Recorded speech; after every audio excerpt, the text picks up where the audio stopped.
आज हम लोग पढ़ाई करेंगे वर्ग 7 विषय हमारी दुनिया अध्याय 10 मानव पर्यावरण अंतःक्रिया अपना प्रदेश बिहार।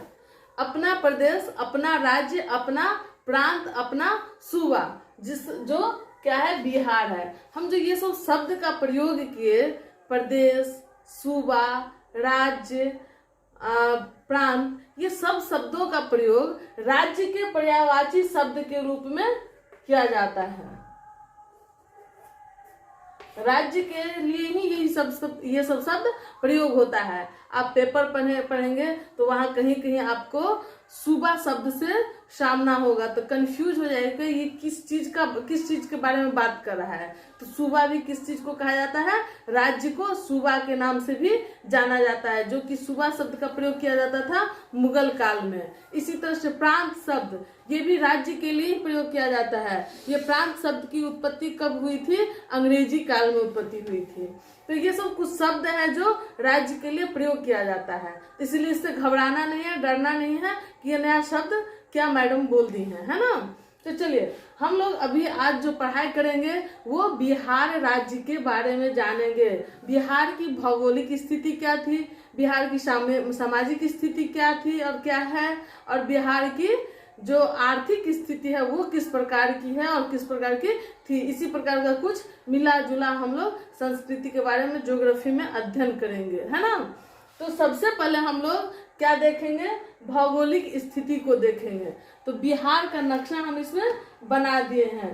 थोड़ा सा इसका हम लोग इतिहास जानते हैं, क्योंकि आपकी बुक में बिहार के बारे में जानकारी जो देना शुरू किया गया है वो है 22 मार्च को गांधी मैदान में एक फंक्शन का आयोजन होता है, एक प्रोग्राम का आयोजन किया जाता है, जिसमें स्कूली बच्चों को भाग लेने के लिए पूरे बिहार राज्य से सरकारी स्कूल के बच्चों को बुलाया जाता है। उसी में कुछ बच्चे जो पार्टिसिपेट करते उस प्रोग्राम में, तो उस प्रोग्राम के माध्यम से वो बताते हैं कि बिहार का भौगोलिक स्थिति किस प्रकार का है, बिहार का सामाजिक स्थिति किस प्रकार का है, बिहार का आर्थिक स्थिति किस प्रकार का है। तो उसी को देखते हुए हम लोग जानेंगे कि ये 22 मार्च को जो प्रोग्राम हुआ या होता है गांधी मैदान, बिहार की राजधानी पटना में जो है, वहां पे जो प्रोग्राम होता है उसका क्या महत्व है, क्या ऐतिहासिक महत्व है इस 22 मार्च का, इस चीज को जानेंगे। तो 22 मार्च जो है वो है बिहार के लिए बिहार दिवस, 22 मार्च को मनाया जाता है। और इसीलिए बिहार की राजधानी में बहुत बड़े स्तर पे क्या होता है, तो एक सरकारी उत्सव का आयोजन किया जाता है जिसमें सभी बच्चे भाग लेते हैं। पहले क्या था, तो बिहार जो एक अलग राज्य अभी जाना जाता है, देखा जाता है, भौगोलिक स्थिति जो एक अलग बन चुकी है बिहार की, वो पश्चिम बंगाल से पहले ये जुड़ा हुआ था। और इस को अलग प्रांत, अलग राज्य बनाने की जो अधिसूचना जारी हुई थी वो 22 मार्च 1912 को हुई थी, जो कि 1 अप्रैल 1912 से लागू हुई थी। तो वही 22 मार्च 1912 को जो अधिसूचना जारी हुई थी, उसी उपलक्ष्य में बिहार दिवस 22 मार्च को प्रत्येक साल हम लोग मनाते आ रहे हैं।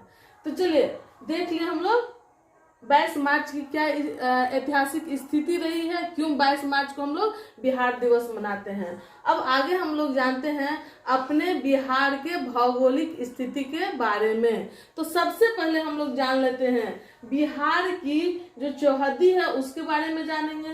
तो बिहार के सबसे ऊपर ये क्या है? ऊपरी भाग है, जिसको उत्तरी भाग कहते हैं ना। ये दक्षिणी भाग है, ये क्या है? तो ये पूर्वी भाग है, ये क्या है? पश्चिमी भाग है। वेस्ट तो पश्चिमी भाग, ईस्ट पूर्वी भाग, नॉर्थ उत्तरी भाग, साउथ दक्षिणी भाग। तो बिहार के उत्तर में क्या है? बिहार के उत्तर में नेपाल है। बिहार के दक्षिण में क्या है? बिहार के दक्षिण में झारखंड है। बिहार के पूरब में क्या है? बिहार के पूरब में पश्चिम बंगाल है। जब आप नक्शा पे देखेंगे तो ये चीज आपको देखने को मिलेगा। बिहार के पश्चिम में क्या है? तो बिहार के पश्चिम में उत्तर प्रदेश है। चलिए इस चीज को हम लोग जान गए। बिहार का चौहद्दी क्या है, आपसे जब भी कोई पूछे तो बता देंगे आसानी से। अब देखिए एक महत्वपूर्ण बात जानना है, बिहार का अक्षांशीय और देशांतरीय विस्तार क्या है। ये चीज बड़े क्लास के कंपटीशन के एग्जाम में भी ये पूछता है। तो सबसे पहले देखिए बिहार का अक्षांशीय विस्तार। बिहार का अक्षांशीय विस्तार कुछ इस प्रकार का रहेगा, इस प्रकार का अक्षांशीय विस्तार होता है। तो बिहार का जो अक्षांशीय विस्तार है वो है 24 डिग्री 20 मिनट 10 सेकेंड उत्तरी अक्षांश से 27 डिग्री 31 मिनट 15 सेकेंड उत्तरी अक्षांश के बीच में। तो बिहार का अक्षांशीय विस्तार कहाँ से कहाँ तक है, इस चीज को हम लोग जानेंगे। आपको अक्षांश और देशांत इससे पहले हम 6 क्लास में वीडियो में बता चुके हैं। जिसको अक्षांश और देशांत की जानकारी नहीं होगा तो वो इस चीज को नहीं समझ पाएंगे, इसलिए आपको इसके लिए पिछला वीडियो अक्षांश और देशांत का मतलब क्या होता है देखना पड़ेगा। चलिए, तो बिहार के अक्षांशीय विस्तार को हम लोग देखते हैं। 24 डिग्री 20 मिनट 10 सेकेंड उत्तरी अक्षांश से 27 डिग्री 31 मिनट 15 सेकेंड उत्तरी अक्षांश के बीच में बिहार का अक्षांशीय विस्तार है। अब देखिए देशांतरीय विस्तार। बिहार का जो देशांतरीय विस्तार है वो है 83 डिग्री 19 मिनट 50 सेकेंड पूर्वी देशांतर से 88 डिग्री 17 मिनट 40 सेकेंड पूर्वी देशांतर के बीच में। इस चीज को हम लोग देखें, फिर से एक बार रिवाइज करते हैं कि देशांतरीय विस्तार क्या है।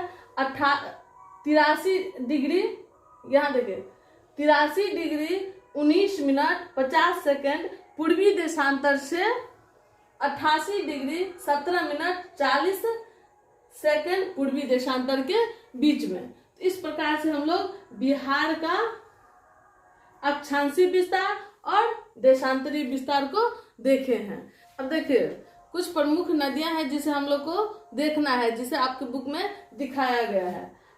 अब बिहार के बीचों बीच, लगभग बीचों बीच क्या होता है, तो गंगा नदी बहती है जो बिहार को लगभग 2 बराबर भागों में बांटती है, उत्तर और दक्षिण की दिशा से। तो इस प्रकार से हम देख रहे हैं कि बिहार के बीचों बीच बहने वाली नदियां कौन है, गंगा नदी है। और बिहार को गंगा का मैदानी भाग भी कहा जाता है, क्योंकि बिहार का जो मैदानी भाग है वो गंगा और उसके सहायक नदियों के द्वारा ही मिलकर के बना हुआ है। और गंगा का जो मध्य भाग है वो बिहार से ही गुजरती है।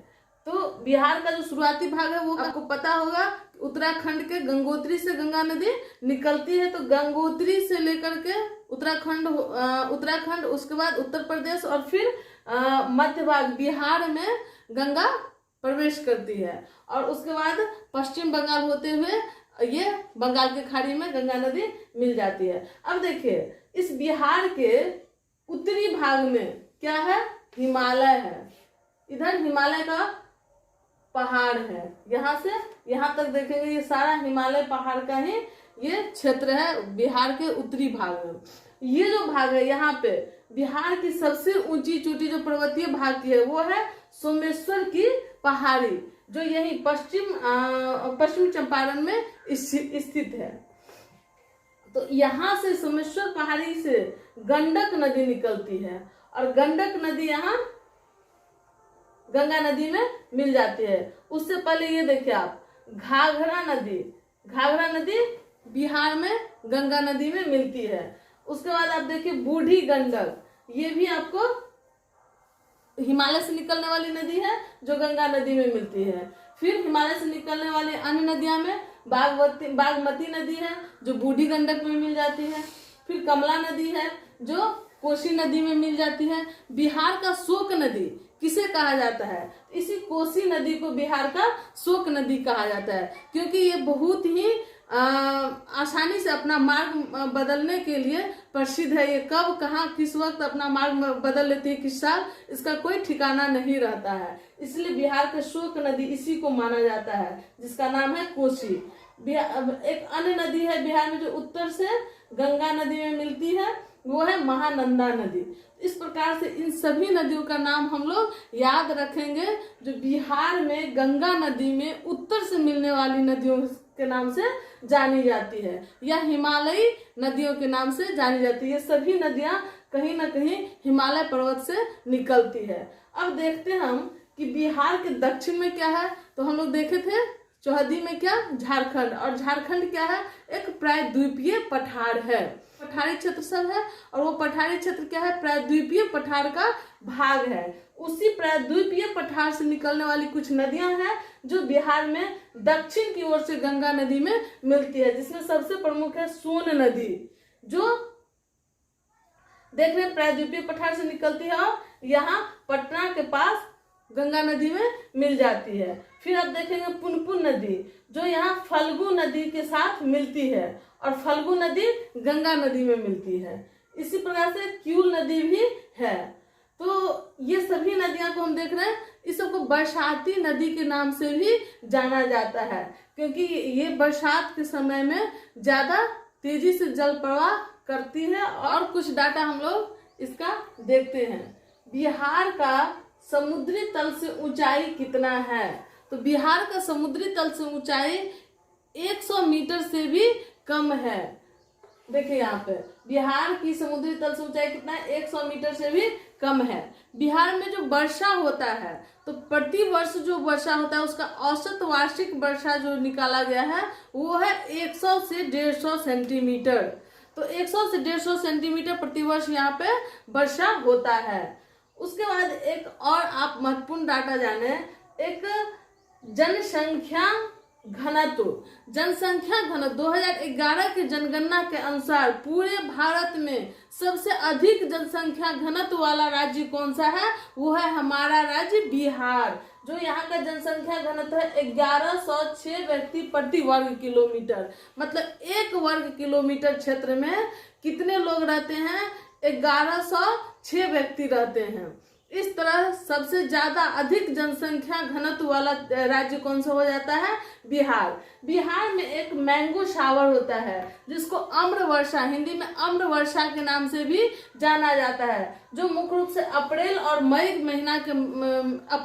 महीना में होता है। ये अम्र वर्षा वैसी वर्षा है जिसके होने से आम क्या होता है, ज्यादा तेजी से विकसित होने लगता है और बहुत जल्दी पक जाता है। आप देखते होंगे कि जब तक वर्षा नहीं होती है तो आम मैच्योर नहीं होता है और वो पकता नहीं है। फिर अगर बिना वर्षा का होता है तो वो कम समय में ही पेड़ से गिरने लगता है, फल बर्बाद होने लगता है। इस प्रकार से ये बहुत ही अच्छा बारिश माना जाता है आम के फसल के लिए। इसीलिए इस वर्षा का नाम है, इस सीजन में वर्षा जो होता है अप्रैल मई के महीना में, उसे मैंगो शावर के नाम से ही, अम्र वर्षा के नाम से ही जाना जाता है। तो इस प्रकार से हम लोग देखें कि किस प्रकार बिहार का कुछ प्रमुख भौगोलिक बातें हैं। अब देखिए वर्षा, बिहार में जो वर्षा होती है वो किस मानसून से वर्षा होती है।